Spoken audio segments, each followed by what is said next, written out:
सम्मानित अध्यक्षा वर्षा यादव जी, हमारे प्रदेश के उपाध्यक्ष जिन्होंने संगठन का मंत्र भी आपको बताया, लंबे समय तक पूरा समय लगाकर पार्टी का काम किया, अभी भी पूर्णकालिक की तरह ही काम करते हैं हमारे ब्रज बहादुर जी, हमारे इस लोकसभा के प्रभारी के रूप में जिन्होंने अभी आपको सूचना दिया, विधान परिषद में सदस्य आदरणीय महाराज सिंह जी, हमारे पूर्व मंत्री और सदर के सम्मानित विधायक महेश गुप्ता जी, हमारे बहुत ही क्रांतिकारी साथी विधायक दातागण राजीव सिंह बब्बू भैया जी, हमारे सम्मानित विधान परिषद के दूसरे सदस्य आदरणीय वागीश पाठक जी, शेखोपुर के पूर्व विधायक हमारे बहुत चहेते श्री धर्मेंद्र साक्य जी, हमारे पूर्व विधान परिषद के सदस्य श्री जितेंद्र यादव जी, हमारे पूर्व विधायक श्री दया सिंधु शंकरधार जी,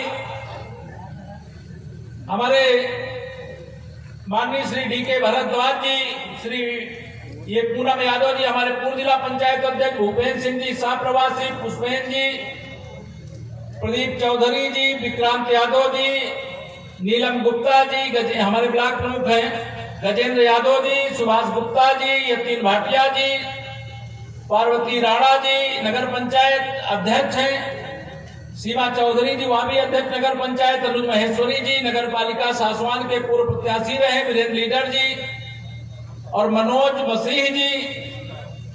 मंच पर बहुत सारे नाम होंगे, लेकिन उन नामों के अलावा यहां पर बड़ी संख्या में मंच पर और मंच के सामने भारतीय जनता पार्टी के मेरे चाहे जिले के चाहे मंडलों के अध्यक्ष और पदाधिकारी, हमारे बूथ के अध्यक्ष और टीम के साथी, मेरे पत्रकार मित्रों, मुझे पूरा विश्वास है कि 2024 के लोकसभा चुनाव में उत्तर प्रदेश की 80 की 80 सीटें जीतना है तो बदायूं सीट भी जीतना है, इस बार रिकॉर्ड वोटों से जीतना है। या मैं आप सबसे अपील करने के लिए आया हूं, अनुरोध करने के लिए आया हूं, क्योंकि आप सब संगठन के कार्यकर्ता, मैं भी संगठन का कार्यकर्ता हूं और बचपन से हम लोग एक गीत गाते रहे कि संगठन गढ़े चलो सुपंथ पर बढ़े चलो, भला हो जिसमें देश का, भला हो जिसमें गरीब का, भला हो जिसमें किसान का, भला हो जिसमें मजदूर का, भला हो जिसमें मेरे युवाओं का, भला हो जिसमें हमारी माताओं बहनों का, वह काम सब किए चलो। अपने अपने बूथ पर भारी अंतर से कमल खिलाने के लिए क्या काम किए चलो। मोदी जी को फिर एक बार देश का प्रधानमंत्री बनाने का काम किए चलो। यह अपील करने के लिए आपसे आया हूं। आप सब जानते हैं भारतीय जनता पार्टी का प्रत्याशी घोषित हो चुका, लेकिन समाजवादी पार्टी के अध्यक्ष और पूर्व मुख्यमंत्री श्री अखिलेश यादव जी कहते चाचा प्रत्याशी, और चाचा भतीजे से कहते हैं कि मेरा बेटा प्रत्याशी है। यही है ना, कुछ पता नहीं है। और ये केवल बदायूं का हाल नहीं है, पूरे उत्तर प्रदेश के अंदर सपा है। सपा मतलब समाजवादी पार्टी है। सपा मतलब 2024 के बाद ये खोजने से नहीं मिलनी चाहिए, ये आप सब कार्यकर्ताओं की जिम्मेदारी है। निभाओगे? दोनों हाथ उठा के बताओ, निभाओगे? 2024 में लोकसभा चुनाव का रिजल्ट तो आएगा 4 जून को, और मैं कह रहा हूं 4 जून को 11 बजे बदायूं सहित पूरे यूपी में सपा बसपा कांग्रेस का 12 बज जाएगा। कितने बजे? 4 जून को 11 बजे सपा बसपा कांग्रेस का 12 बजा देने का काम आप सबके कंधों पर है, आप सबकी जिम्मेदारी। तैयार हो? दोनों हाथ रख बताओ, तैयार हो तुम लोग? आप तैयार हो तो कोई समस्या नहीं, क्योंकि माननीय नरेंद्र मोदी जी के नेतृत्व में देश के अंदर सबका साथ, अगला सबका साथ, जोर से बोलना, सबका साथ। और सपा का नारा क्या रहेगा? कुछ का साथ कुछ का विकास, और कुछ का साथ और गुंडों का विकास।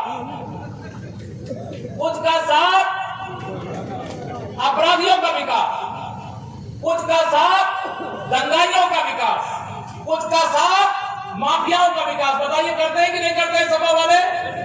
दोनों हाथ में बताइए करते हैं कि नहीं करते? 2017 में भाजपा की सरकार बनने से पहले जब सपा बहादुर श्री अखिलेश यादव जी उत्तर प्रदेश के मुख्यमंत्री थे तो उस समय सपाइयों का नारा खाली प्लाट, क्या था? सपाइयों का नारा खाली प्लाट हमारा, सपाइयों का नारा खाली मकान हमारा, सपाइयों का नारा खाली जमीन हमारी। रहता था कि नहीं रहता था बताओ? और मैं एक और नारा लगाया करता हूं, अखिलेश यादव जी की सरकार में जो रोज आजकल ट्विटर पे लोकसभा चुनाव लड़ रहे हैं, ट्वीट करके लड़ते हैं और वो ट्विटर पे रोज ऐसी पोस्ट करते हैं जैसे लगता है कि वो बड़े सुशासन वाले थे।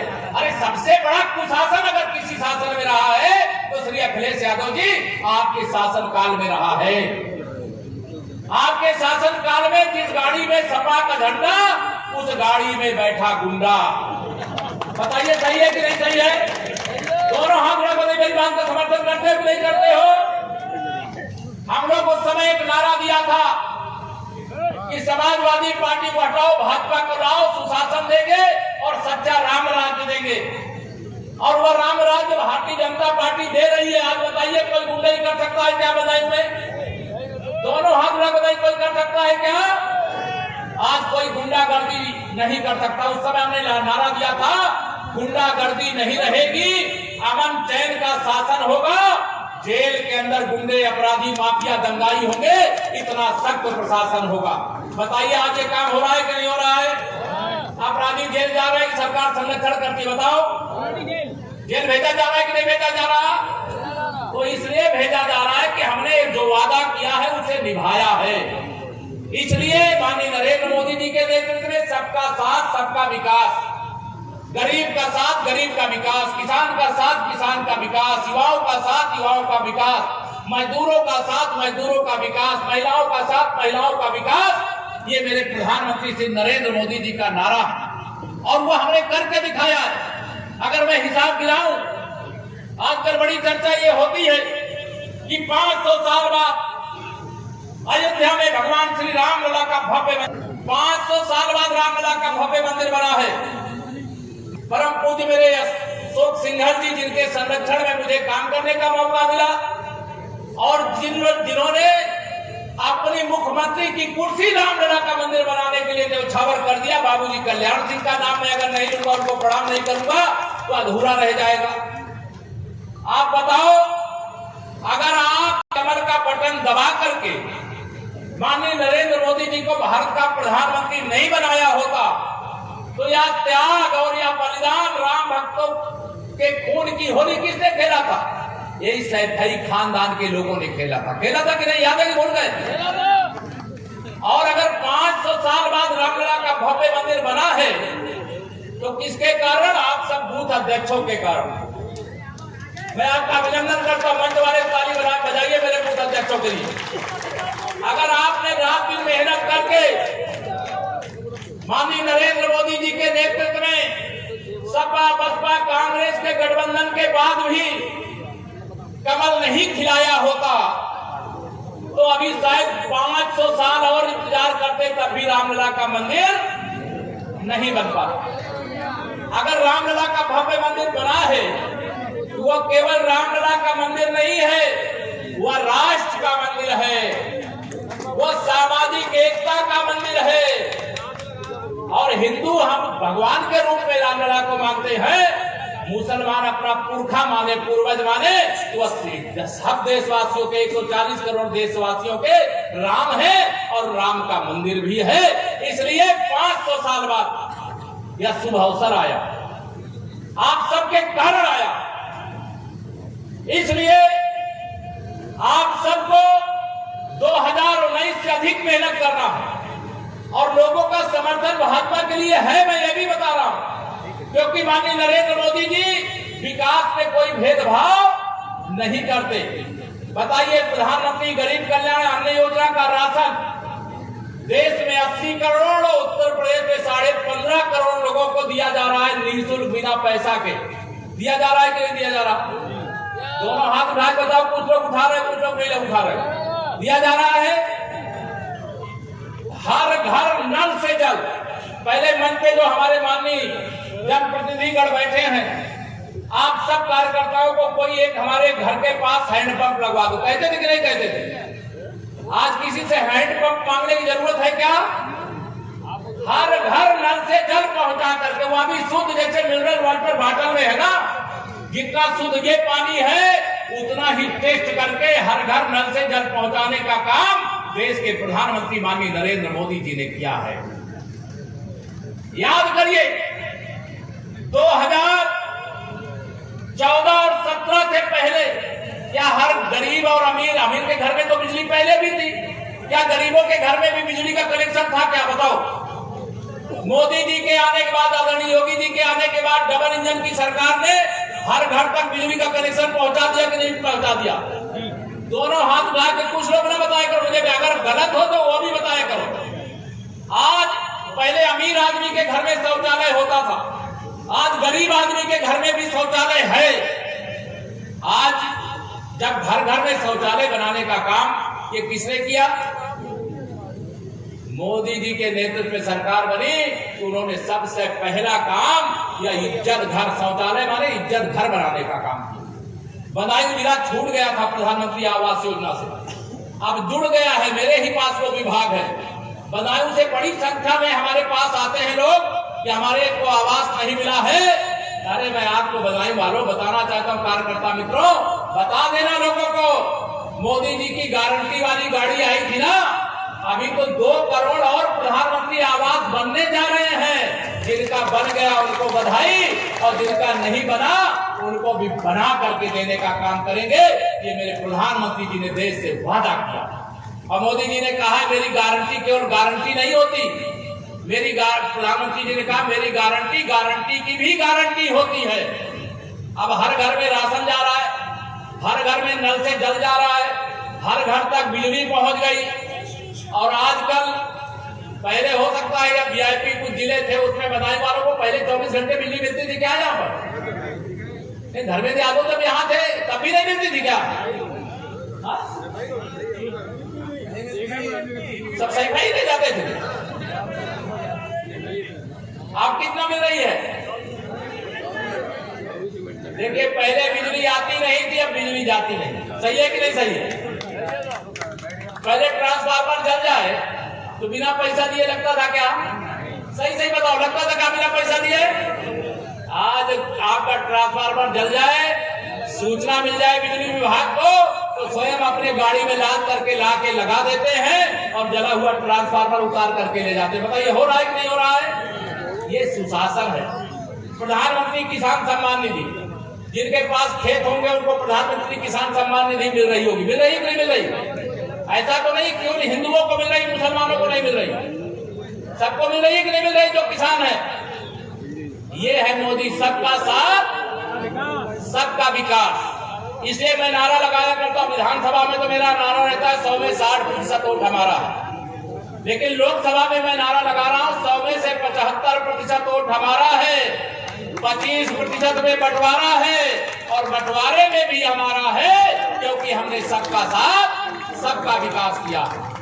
साइकिल को तो हमने 2014 में ही पंचर कर दिया था, जब माननीय नरेंद्र मोदी जी के नेतृत्व में 73 सांसद जीते थे। याद है कि नहीं याद है? 14 में आप बदायूं हम हार गए थे, लेकिन आप लोगों ने 19 में 14 की हार का बदला ले लिया। अब 24 में 2 लाख पार जो आदरणीय वर्मा जी ने कहा है, तो रिकॉर्ड बना पाओगे कि नहीं बना पाओगे? दोनों हाथ उठा बताओ मुझे, सब लोग बना लोगे? कुछ भी असंभव नहीं है। इस समय भारतीय जनता पार्टी की आंधी चल रही है, और इस आंधी के सामने सपा बसपा कांग्रेस मिलकर के लड़े तब भी नहीं टिक पाए थे, और अब ये तो अलग अलग लड़ रहे हैं। अब टिक पाएंगे क्या? अब ये टिक नहीं सकते। इस समय माननीय नरेंद्र मोदी जी और भाजपा की सुनामी चल रही। क्या चल रही है? सुनामी। मैं कल राजस्थान में था। राजस्थान में 25 लोकसभा सीटें हैं, वहां 2000 2014 में भी सभी 25 सीटें जिता करके दिया मोदी जी को प्रधानमंत्री बनाने के लिए। 2019 में भी सभी 25 सीटें जिता करके दिया मोदी जी को प्रधानमंत्री बनाने के लिए। हमने कहा आप तो दो बार जिता चुके, जितनी सीटें थी पूरी की पूरी, इस बार हम भी यूपी की 80 की 80 सीटें जिता करके देने का काम करेंगे। तैयार हो? समाजवादी पार्टी के पास वोट मांगने का अधिकार है क्या? समाजवादी पार्टी को सफा करना चाहिए कि नहीं करना चाहिए? आप सभी कार्यकर्ता मित्रों, मैं आप सब लोगों से आज यहाँ पर यह आह्वान करने के लिए, अपील करने के लिए, मेरे बूथ अध्यक्ष, पार्टी के आप ही मालिक हो, और भारतीय जनता पार्टी एक ऐसी पार्टी है जो आज का बूथ अध्यक्ष, कल का जिला अध्यक्ष, फिर प्रदेश अध्यक्ष, फिर देश का अध्यक्ष भी बन सकता है। हमारी पार्टी कोई एक परिवार की पार्टी नहीं है। इस पार्टी में बीएल वर्मा जी केंद्र सरकार में मंत्री हैं। केशव प्रसाद मौर्य उत्तर प्रदेश सरकार का लगातार दूसरी बार उप मुख्यमंत्री है। माननीय नरेंद्र मोदी जी एक चाय बेचने वाले के बेटे हैं, पिछड़े वर्ग से आते हैं, और वह देश के 2 बार से प्रधानमंत्री है, तीसरी बार भी वो प्रधानमंत्री बनने जा रहे हैं। इसको लेकर कोई शंका तो नहीं है? तीसरी बार मोदी सरकार बनने जा रही है। अब ये जितने इंडी गठबंधन वाले हैं, ये सब जितने इंडी गठबंधन वाले, ये सब इस समय बहुत घबराए हुए हैं। इनको लग रहा है मोदी जी ने कहा है, आपने सुना कि नहीं सुना?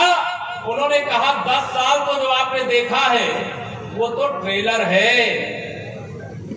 असली पिक्चर तो 4 जून 4 बजे 400 पार होने के बाद दिखाने का काम शुरू किया जाएगा। अब ये सब घबराए हुए हैं क्योंकि इनको मालूम है जो भ्रष्टाचारी होगा। सबसे पहले माननीय प्रधानमंत्री नरेंद्र मोदी जी ने कहा है कड़ी से कड़ी कार्रवाई करेंगे। कड़ी से कड़ी कार्रवाई करने का मतलब भ्रष्टाचारी को उल्टा लटकाएंगे, पहले उल्टा लटका करके फिर सीधा किया जाएगा। ठीक है? तैयार हो? भ्रष्टाचारी हो, अपराधी हो, आजकल एक मुख्यमंत्री पद से इस्तीफा देने के बाद जेल में पड़ा हुआ है, एक मुख्यमंत्री जेल चला गया, अभी इस्तीफा ही नहीं दे रहा है। लेकिन अभी बहुत बड़ी संख्या में ऐसे लोग हैं जो जमानत पर हैं, बेल पर हैं, जेल में नहीं है। लेकिन प्रधानमंत्री जी ने कहा जिसने मेरे देश को लूटा है मैं उसे छोड़ूंगा नहीं। कार्रवाई होनी चाहिए। आप ही लोग तैयार हो कि जनता भी तैयार है? भ्रष्टाचारी को छोड़ना चाहिए कि उनको सजा देनी चाहिए? ये सारे भ्रष्टाचारी कह रहे हैं कि हम राजनीति छोड़ देंगे। मोदी जी कहते हैं जो भ्रष्टाचार किया है उसके लिए माफ कर देंगे, लेकिन मोदी जी कह रहे हैं कि जिस मैं न खाऊंगा न खाने दूंगा, और जिसने भी मेरे देश को लूट करके खाया है, गरीब को लूट करके खाया है, विकास की योजनाओं को लूट करके खाया है, पाई पाई वसूल करके देश की भलाई में, गरीब की भलाई में लगा दूंगा। आज इसके कारण से सारे विपक्षी नेता परेशान हैं, मोदी जी के पीछे पड़े, रोज उल्टे सीधे बयान देते हैं, मोदी जी को गाली देने का काम करते हैं। एक बिहार के पहले मुख्यमंत्री थे लालू प्रसाद यादव जी, अब उनकी एक बेटी है, अभी मैं देख रहा था, कल ही बयान देख रहा था कि हमारी सरकार बनेगी तो हम मोदी जी को जेल भेज देंगे। मैं सपा को समाप्तवादी पार्टी कहता हूँ, बसपा को बिल्कुल समाप्तवादी पार्टी कहता हूँ, कांग्रेस को भारत कहता हूँ, क्योंकि अरुणाचल प्रदेश में 10 विधानसभा सीटों पे भाजपा के हमारे विधायक निर्विरोध जीत गए, कांग्रेस को प्रत्याशी जीत। डिप्टी सीएम साहब तेजस्वी यादव जी का एक वीडियो पोस्ट हुआ है मछली खाते हुए नवदुर्गों में, उसके बाद सियासत हो रही है। उसका जवाब हर बूथ भाजपा के लिए मजबूत खिल रहा है कमल का फूल, और लालू प्रसाद यादव जी का जो परिवार है अधिकतम उसमें जमानत पर है, भ्रष्टाचार के आरोपी हैं। जो जैसा करेगा वैसा भरेगा। अब उस पर मुझे लगता है कि जनता ही जवाब देगी। राहुल गांधी कह रहे हैं लगातार यहाँ विकास नहीं में, राहुल गांधी कह रहे हैं एक झटके में हम लोग महंगाई खत्म कर देंगे, गरीबी खत्म कर देंगे। 60 साल सरकार चलाया है और 10 साल का हमें मालूम 12 लाख करोड़ का घोटाला किया, और अगर 60 साल का जोड़ो तो 72 लाख करोड़ का घोटाला किया। उनके पिताजी प्रधानमंत्री थे श्री राजीव गांधी जी, वो कहते थे हम दिल्ली से अगर 1 रुपया भेजते हैं तो 15 पैसा पहुंचता है। हमारे प्रधानमंत्री जी ने 34 लाख करोड़ भेजा, पूरा 34 लाख करोड़ पहुंचा। अगर उनको मौका मिला होता तो लोगों के पास 5 लाख करोड़ पहुंचता और 29 लाख करोड़ राहुल गांधी जी के गैंग के जेब में पहुंच जाता। तो ऐसे भ्रष्टाचारियों को उल्टा लटका करके सीधा करने के लिए जनता का डिप्टी मंच सीएम आप नए पन्ने नवेले लाता, लेकर एक नए बीजेपी का नवेले पन्ने लाता लेकर हमारे आकाश आनंद जी। देखिए, समाजवादी पार्टी समाप्तवादी पार्टी मैंने कहा है, चाचा भतीजे की बात नहीं मान रहे। मैंने देखा कि श्री अखिलेश यादव जी ने शिवपाल यादव जी को प्रत्याशी बनाया, उन्होंने एक चिट्ठी लिखवा के यहाँ भिजवा दिया, मेरे बेटे को प्रत्याशी बनाओ। अब अभी उन्होंने बेटे को प्रत्याशी नहीं बनाया, पहले यहाँ धर्मेंद्र यादव जी को प्रत्याशी बनाया था, फिर उनको आजमगढ़ भेज दिया। जब वो पिछली बार उपचुनाव में आजमगढ़ गए तो प्रचार करने नहीं गए। जब उनकी पत्नी डिम्पल यादव जी चुनाव लड़ रही थी मैनपुरी से, दिन रात प्रचार कर रहे थे। परिवार कलह का शिकार है, अंतर कलह का शिकार है। मैनपुरी और घोसी सीट आप हार चुके हैं, सुखपाल कह रहे हैं हार चुके हैं, तो इस बार हमारी भी सीटें कम नहीं। 2014 से और 2022 के बीच में इनके दावे देखिए अहंकारपूर्ण, और उसके रिजल्ट देखिए। जीतने का काम भाजपा कर रही है जनता के आशीर्वाद से, और हारने की पूरी स्थिति जो बन रही है वो सपा की बन रही है। धन्यवाद। मौर्य जी नए नवेले नेता है, एक बाबरी मस्जिद को लेकर